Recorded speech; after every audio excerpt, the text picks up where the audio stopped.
नमस्कार साथियों, स्वागत है आप सभी लोगों का हमारे यूट्यूब चैनल गवर्नमेंट जॉब वाला में। जैसा कि बच्चों का बहुत दिनों से इंतज़ार था कि आखिर एक्साइज़ कांस्टेबल की भर्ती कब आएगी। आबकारी सिपाही की भर्ती के लिए बहुत दिनों से बच्चे इंतज़ार कर रहे थे।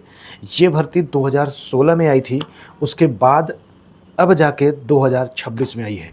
तो पूरे 10 साल के बाद ये भर्ती देखने को मिल रही है। तो कितनी पद हैं? तो पदों की अगर हम बात करें तो कुल 722 पदों के लिए विज्ञापन जारी किया गया है। तो आज के इस वीडियो में आबकारी सिपाही के बारे में कंप्लीट जानकारी आपको दी जाएगी कि आबकारी सिपाही की वैकेंसी देखने के लिए बच्चे की एज क्या होनी चाहिए, पोस्ट कितनी पोस्ट कितनी है वो आपको बता ही दिया गया। क्वालिफिकेशन क्या होगा, शारीरिक मानदंड क्या होगा, शारीरिक दक्षता क्या होगा, साथ ही साथ जिन विद्यार्थियों को रिजर्वेशन का लाभ लेना है उनकी जाति प्रमाण पत्र कब की होनी चाहिए एंड सिलेक्शन का प्रोसेस क्या है, और लास्ट में बात करेंगे फॉर्म डालने की डेट क्या है और कब तक फॉर्म डाला जा सकेगा। तो कंप्लीट जानकारी इसी वीडियो में आपको दिया जाएगा। लास्ट तक वीडियो को देखिएगा, सारी अपडेट आपको मिल जाएगी, कोई दूसरा वीडियो देखने की ज़रूरत नहीं पड़ेगी। तो चलिए सबसे पहले हम लोग बात करते हैं एज को लेकर के। अगर आपकी एज 18 साल हो चुकी है, 18 साल से कम ना हो, और अधिकतम की बात करें तो 40 साल हो, तो आप इस फॉर्म को डाल सकते हैं। बाकी जो कैटेगरी वाइज रिजर्वेशन अपना पाता है वो इस एज में एप्लीकेबल होगा, मतलब अधिकतम एज में प्लस हो जाएगा। SC ST कैटेगरी की जो रिलैक्सेशन एज है वो जोड़ लीजिए, जो एज आती है उतनी उम्र तक का बच्चा डाल सकता है। OBC का अपना ऐसे कर लेंगे। टोटल पोस्ट की बात करें तो 722 पदों के लिए ये विज्ञापन जारी किया गया है। एलिजिबिलिटी क्राइटेरिया की बात करें, आखिर क्या एलिजिबिलिटी होनी चाहिए, तो एलिजिबिलिटी क्राइटेरिया की अगर हम बात करें तो candidate must have valid UP SSC PET 2025 score card and have pass 10+2 intermediate from a recognized board in India. तो स्टूडेंट पेड 2025 का एग्ज़ाम दिया हो, साथ ही साथ वो क्लास 12th पास भी हो। इसके साथ ही साथ कुछ फिजिकल के बारे में बता रखा है, तो वो अभी हम आपको यहाँ से न बता करके डिटेल नोटिफिकेशन के अकॉर्डिंग इन्फॉर्मेशन बताएंगे, क्योंकि यहाँ साफ साफ लिखा भी है for more detail candidate should read the notification, official notification. तो क्या हाइट होगी मेल के लिए, क्या हाइट होगा फीमेल के लिए, कितना दौड़ना पड़ेगा, ये कंप्लीट जानकारी नोटिफिकेशन के अकॉर्डिंग आपको आगे अभी देखने को मिलेगा। ये है आपका एक्साइज कांस्टेबल के लिए शारीरिक मापदंड। अगर कोई अभ्यर्थी पुरुष है तो उसका सीना जो होना चाहिए वो न्यूनतम 80 सेंटीमीटर का होना चाहिए बिना फुलाए। अब फुलाने के बाद उसका सीना 85 सेंटीमीटर हो जाना चाहिए। तो ये चेस्ट को लेके हो गया। अब बात करते हैं उसकी ऊंचाई की, तो उसकी जो हाइट होनी चाहिए वो 167.6 सेंटीमीटर होना चाहिए। अगर इससे कम हाइट है तो पुरुष वर्ग का कोई भी अभ्यर्थी फॉर्म न डाले, क्योंकि आप फिजिकल में छट जाएंगे। इसी के साथ साथ अगर हम बात करें महिला अभ्यर्थी के लिए, अगर कोई महिला कैंडिडेट इस फॉर्म को डालना चाहती है तो उनके लिए सीना न्यूनतम और अधिकतम नहीं मांगता है, बल्कि उसकी जगह पे उनका वजन मांगा जाता है। तो वेट 45 किलो होना चाहिए, न्यूनतम वेट 45 किलो होना चाहिए, इससे कम नहीं होना चाहिए। हाइट की बात करेंगे तो यहाँ पे जो सामान्य वर्ग की महिलाएं होंगी उनकी हाइट 122 सेंटीमीटर माना गया है, और अनुसूचित जाति अनुसूचित जनजाति की हाइट 147 सेंटीमीटर मांगा गया है। नोटिफिकेशन में कहीं पर भी OBC के कैंडिडेट का हाइट नहीं बताया गया। अगर कोई महिला कैंडिडेट जो OBC कैटेगरी से बिलोंग करती है उसकी हाइट क्या होनी चाहिए तो ये नोटिफिकेशन में नहीं मेंशन है।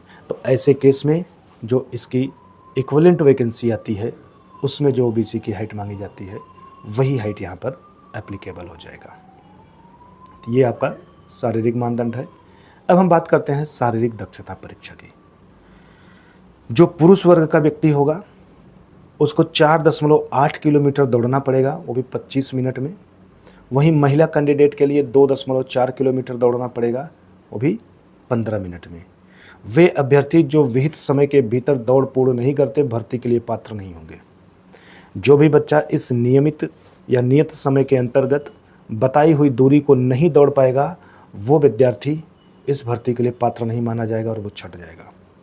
नोट: शारीरिक माप परीक्षण एवं शारीरिक पात्रता परीक्षा अहरकारी प्रकृति के हैं तथा चयन आधार लिखित परीक्षा पे होगा। अगर हम सिलेक्शन की बात करें तो रिटन एग्ज़ाम जो कराया जाएगा उसी के बेस पे कराया जाएगा। ये जो आपका शारीरिक मापदंड और शारीरिक दक्षता है ये सिर्फ और सिर्फ अहरकारी है, इससे कोई मेरिट पे असर नहीं पड़ेगा। अब हम लोग बात कर लेते हैं जाति प्रमाण पत्र की।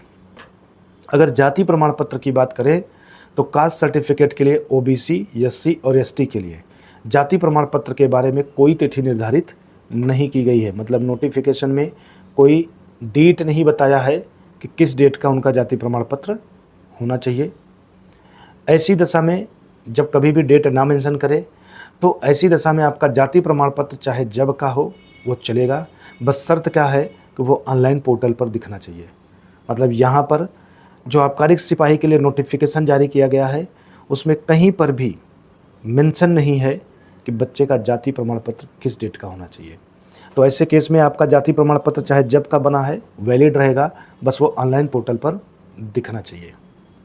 साथ ही साथ स्पेशल नोट है उन महिलाओं के लिए जिनकी शादी हो चुकी है, क्योंकि जिन महिलाओं की शादी हो जाती है वो महिलाएं कंफ्यूज होती है कि मेरा जाति प्रमाण पत्र किसके पक्ष से बनेगा। तो उत्तर प्रदेश की महिला अभ्यर्थियों के मामले में केवल पिता पक्ष से निर्गत जाति प्रमाण पत्र ही मान्य होगा। तो ये ओबीसी, एससी, एसटी के लिए हो गया। अब बात करते हैं ईडब्ल्यूएस सर्टिफिकेट वालों का। सामान्य वर्ग का वो बच्चा जो आर्थिक रूप से कमज़ोर श्रेणी के अंतर्गत आता है तो वो कैसे डालेगा। तो जो आवेदक आर्थिक रूप से कमज़ोर श्रेणी के अंतर्गत आवेदन के इच्छुक हैं उन आवेदकों से अपेक्षित है कि वो आवेदन करने से पूर्व ईडब्ल्यूएस प्रमाण पत्र बनवा लें जो वित्तीय वर्ष 2025-26 के आय पर आधारित हो। मतलब कोई भी जनरल कैंडिडेट का स्टूडेंट जो ये चाह रहा है कि वो ईडब्ल्यूएस कोटे के अंतर्गत अपना फॉर्म डालना चाहता है तो वो बच्चा फॉर्म डालने से पहले अपना ईडब्ल्यूएस का सर्टिफिकेट ज़रूर बनवा ले। और जब ईडब्ल्यूएस का सर्टिफिकेट जनरल कैटेगरी का बच्चा बनवाता है तो वो उसके अभिभावक के इनकम सर्टिफिकेट के बेस पे बनता है। तो जो इनकम सर्टिफिकेट देना है वो 2025 से 26 वाले वित्तीय वर्ष का होना चाहिए। उसी वित्तीय वर्ष के इनकम सर्टिफिकेट के बेस पे आपका ईडब्ल्यूएस प्रमाण पत्र बनवाया जाएगा। लेकिन यहीं पे बात करें कि अगर कोई महिला शादीशुदा है तो ऐसे केस में उसका जो ईडब्ल्यूएस सर्टिफिकेट बनवाया जाएगा उसमें जो इनकम सर्टिफिकेट लगाया जाएगा वो पिता पक्ष से लगाया जाएगा या फिर पति पक्ष का होगा। तो ध्यान रखिएगा विवाहित महिला की दशा में पति की आय प्रमाण पत्र के आधार पर ईडब्ल्यूएस सर्टिफिकेट बनवाया जाए। ठीक है। अब कौन बनवा सकता है? तो जनरल कैटेगरी का वो सभी व्यक्ति, वो सभी बच्चे बनवा सकते हैं जिनके अभिभावक की वार्षिक आय सभी स्रोतों से मिला करके 8 लाख से कम हो। यदि बच्चे के अभिभावक की आय सभी स्रोतों से मिलाने के बाद 8 लाख नहीं पहुंचती है तो वह बच्चा अपने अभिभावक की इनकम सर्टिफिकेट बनवा करके अपना ईडब्ल्यूएस सर्टिफिकेट बनवा सकता है। तो इस तरीके से आप ईडब्ल्यूएस सर्टिफिकेट बनवा करके अप्लाई कर लीजिए। अब हम बात करते हैं कि सिलेक्शन कैसे होगा। तो इस पोस्ट के लिए सिलेक्शन किस लिए सबसे पहला है कि बच्चा शॉर्ट लिस्टेड किया जाएगा according to PET score card. मतलब फॉर्म आप डालेंगे तो फॉर्म डालने के लिए सिर्फ और सिर्फ यही है कि आपके पास पेट का स्कोर कार्ड होना चाहिए। अगर आप पेट का स्कोर कार्ड रखते हैं तो आप फॉर्म डाल सकते हैं। तो ऐसा नहीं कि जितने बच्चों ने फॉर्म डाल दिया सभी लोग इस वैकेंसी में बैठ पाएंगे। नॉर्मली देखने को मिलता है कि 15 गुना बच्चों को शॉर्ट लिस्टेड कर लिया जाता है। तो ऐसा शॉर्ट लिस्टेड किया जाएगा तो एक रिजल्ट आएगा शॉर्ट लिस्टेड का, फिर आपका रिटन एग्ज़ाम होगा, फिर स्किल टेस्ट होगा, मेडिकल एग्जामिनेशन होगा, डॉक्यूमेंट वेरिफिकेशन होगा, उसके बाद ही आपको ज्वाइनिंग मिलेगी। तो ये सिलेक्शन प्रोसेस है। बाकी लास्ट में हम लोग बात कर लेते हैं कि फॉर्म कब से भरा जाएगा। तो 4 जून 2026 से फॉर्म भरा जाना शुरू हो गया है 28 जून 2026 तक। अभी अप्रैल आपका चल रहा है, 4 जून 2026 से फॉर्म भरा जाएगा। बहुत समय है, अभी अप्रैल आपका चल रहा है और फॉर्म भरा जाएगा जून में। तो अगर उस हिसाब से देखा जाए तो लगभग 2 महीने का समय आपके पास है। तो जो भी ईडब्ल्यूएस सर्टिफिकेट बनवाना चाह रहे हैं, जो भी जनरल कोटे के बच्चे हैं वो ईजिली प्रॉपर समय पा रहे हैं अपना ईडब्ल्यूएस सर्टिफिकेट बनवा लें। तो 4 जून से लेकर के 24 जून तक के लिए ये फॉर्म भरा जाएगा। करेक्शन डेट 1 जुलाई तक रहेगी। मतलब फॉर्म भरते समय अगर कुछ आपसे गलती हो गया तो 1 जुलाई तक आप करेक्शन करा सकते हैं। एडमिट कार्ड वगैरह कब आएगा? रिजल्ट कब जारी होगा इस सब की डेट नहीं है। और इस फॉर्म को भरने के लिए चाहे आप जिस कैटेगरी से बिलोंग करते हो, अभी के लिए 25 रुपया केवल आपका लगेगा। 25 रुपया दे करके आप फॉर्म को भर सकते हैं। तो ये कंप्लीट इन्फॉर्मेशन आपके लिए रही।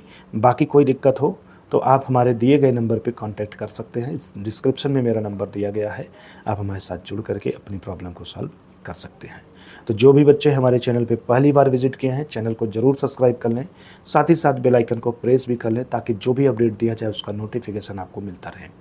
हमारे इस चैनल के माध्यम से जितनी भी गवर्नमेंट जॉब से रिलेटेड वैकेंसियाँ आती हैं उनकी सारी अपडेट दी जाती है। उनके नोटिफिकेशन को कंप्लीट पढ़ने के बाद फाइनल कंक्लूजन के ऊपर वीडियो बनता है, क्योंकि नोटिफिकेशन बहुत लेंदी होता है तो हर स्टूडेंट को पढ़ने में बोरियत होती है। तो आप इन सभी समस्याओं से बचने के लिए चैनल को सब्सक्राइब कर लें, साथ ही साथ बेल आइकन को प्रेस कर लें। जितनी भी वैकेंसी गवर्नमेंट की आती है सारी अपडेट यहाँ पर दिया जाता है। एग्ज़ाम कब होगा, एडमिट कार्ड कब आएगा, रिजल्ट क्या आ रहा है, कैसे कैसे है, सब कुछ जानकारी आपको इस चैनल से मिलता रहेगा। तो आप चैनल को सब्सक्राइब करके बेल आइकन को प्रेस कर लें। साथ ही साथ आपके जान पहचान के जितने लोग हैं सभी लोगों तक भी इस वीडियो को, इस चैनल को शेयर करें ताकि उन्हें भी जानकारी मिलती रहे। एक टॉपिक बचा हुआ है आपका, वो है सिलेबस को लेकर के। एक्साइज कांस्टेबल का क्या सिलेबस है, क्या पूछा जाएगा। तो कोई भी भर्ती आएगी साथियों, उस भर्ती से रिलेटेड जो उसका एग्ज़ाम पैटर्न होगा और जो उसका सिलेबस होगा, ये दोनों का एकदम सेपरेट वीडियो आपको देखने को मिलेगा। 2 वीडियो हर भर्ती के ऊपर बनेगा। एक में आपको पूरी जानकारी दी जाएगी और दूसरे वीडियो में आपको एग्जाम से रिलेटेड जानकारी दे दी जाएगी। दूसरा वीडियो में हम आपको बताएंगे कि आबकारी सिपाही का एग्ज़ाम का पैटर्न क्या है, साथ ही साथ उसका सिलेबस क्या है। तो चलिए साथियों, चैनल को सब्सक्राइब करके बेल आइकन प्रेस कर लीजिए। बाकी मिलते हैं आप लोगों से नेक्स्ट वीडियो में। तब तक आप सभी लोगों को राधे राधे।